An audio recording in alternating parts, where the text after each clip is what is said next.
Why do we still feel overwhelmed even when we don't actually have that much on our to-do list?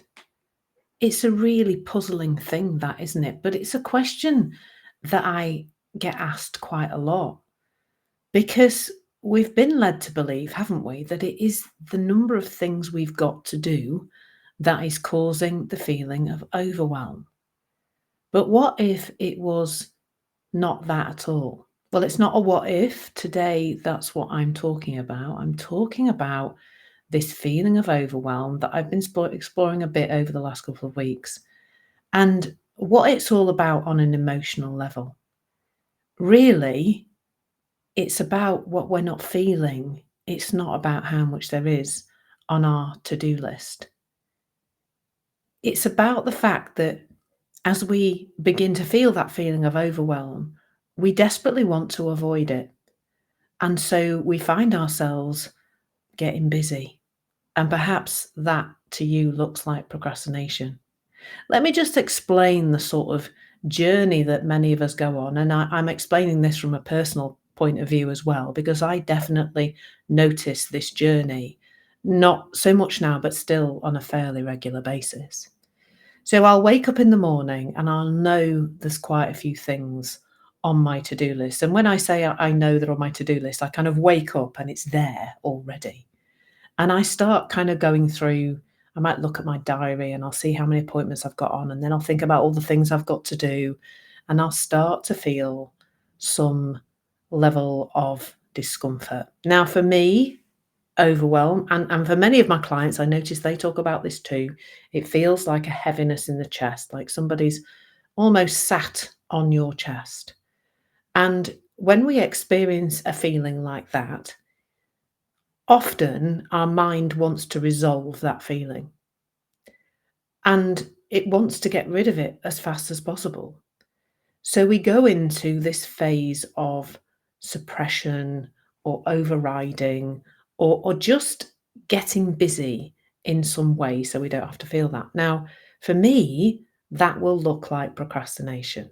So it will look like tidying the kitchen instead of coming to my desk to get on with what I would actually like to be getting on with today. It'll look like reading my email multiple times or checking social media, a bit of scrolling maybe. It'll look like anything but doing the real core stuff that I want to do in my life, in my business, whatever it is. Because at that moment, unconsciously, I would say, and that's part of it, isn't it? That we're just unconscious. Unconsciously, I'm thinking, oh, that's how to get rid of that feeling.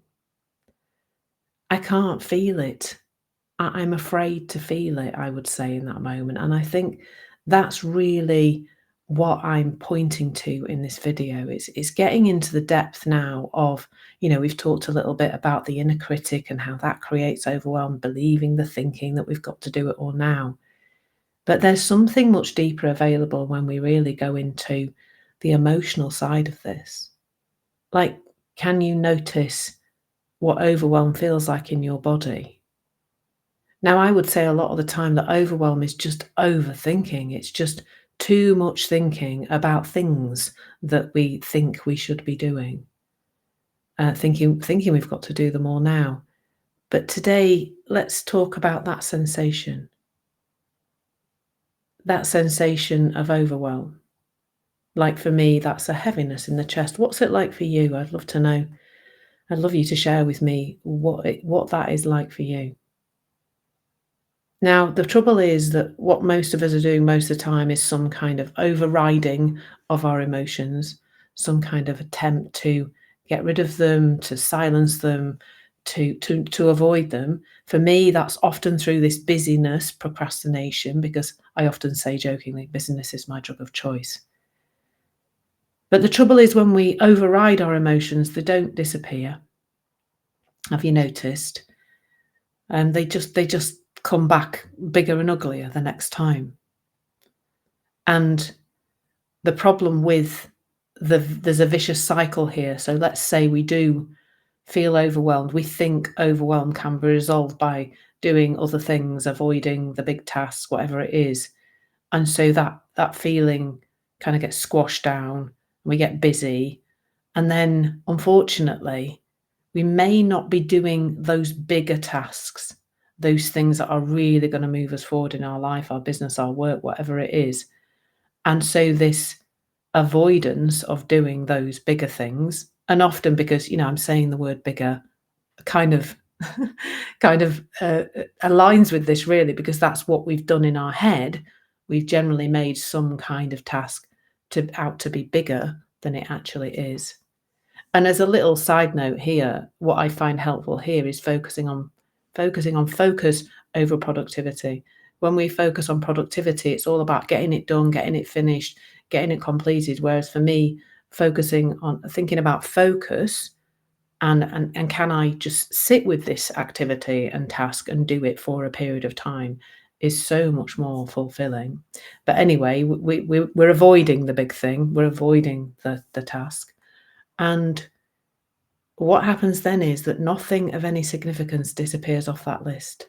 So the next morning or maybe later on that day, we step straight back into that same pattern. Yet again, that the big task hasn't gone. Yet again, we're thinking about all the other things we've got to do. And maybe now there's some more tasks that have come online because we haven't done that first one. And so we end up in this kind of chronic overwhelmed state, all underpinned by the fact that we couldn't be with that emotion. So here's a different way of kind of doing that. If this pattern is familiar to you, then please keep listening to this, because here's a way out of this. So let's go through the same pattern. We wake up in the morning, we start thinking about all the things we've got to do. We start to feel overwhelmed. We feel that, sometimes it feels like you can hardly breathe, doesn't it? That heaviness in the chest. And instead of getting busy, we pause. Now, I think I notice my behavior first. So I notice, oh, hang on a minute, Claire, you're faffing, doing other things, procrastinating, doing busy, faffy work. And I go, oh, right, stop. And I pause. As you know, if you've been watching and listening to me for a while, you'll know that pausing is the thing. You pause. You take a breath, you feel into what's there in your body. And you just, with curiosity, with no judgment, with no sense of needing to get rid of it, we just sit with the feeling. Now, sometimes when I find myself, when I've got a lot of things that seem to be kind of going on, and I'm noticing I'm getting a little bit where I'm coming to my computer and I'm all over the, I don't know what that is. Anyway, I'm all over the place doing stuff, and I sometimes now when I come into my office, I've got a little comfy chair over there, away from my desk, where I can't just start, the possessed mouse doesn't start doing anything. Go to the chair and sit and feel what's there.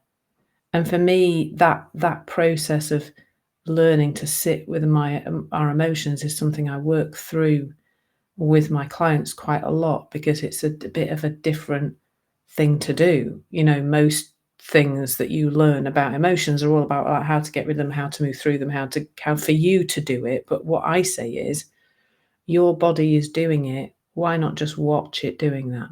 Because you don't actually need to do any of that. It's really powerful when you see that. So your body's speaking to you. That's what we're looking at here. Are you listening? What happens when you stop interrupting? When you notice the inner critic is trying to interrupt and trying to come on, get busy, get doing something. Why are you just sitting in the chair? But as we sit with that emotion, what I notice comes from there quite often is the next bit of guidance, the next thing to do, or just a resetting back to, I guess, my authentic core driver. So my authentic core driver is this message that I'm sharing with you, this inside out understanding. This is I see this as my life's work at the moment and has been for quite a while. And sharing this message is really important. So when I go to my chair and I think about all the people that this message could help, that I kind of reset back to that when I've sat with the emotion and I'm like, right, I'm ready now to get up and do the next thing because I passionately believe in this message and I passionately want to share it with people as far and wide as I possibly can. And when we've sat with our emotion, I feel like the other thing that really becomes apparent is that the emotion in the body is real. That's really happening right now. There is stuff that we can, sensations, they're being created by hormones and stuff moving around in our body and tension being created by those hormones. That's reality. And when we sit with reality, we're in the present moment. And then we can much more easily move forward because we've sat and we've gone back into the present. Not that we're ever not in the present moment, but our mind becomes more in the present moment with our body, as opposed to our mind, which is generally in the past, in the future, with its stories of goodness knows what and all sorts of things. And then there's just this space to move forward. And that's tuning into the body and realizing that body is just letting us know about our state of mind. It's always giving us little clues.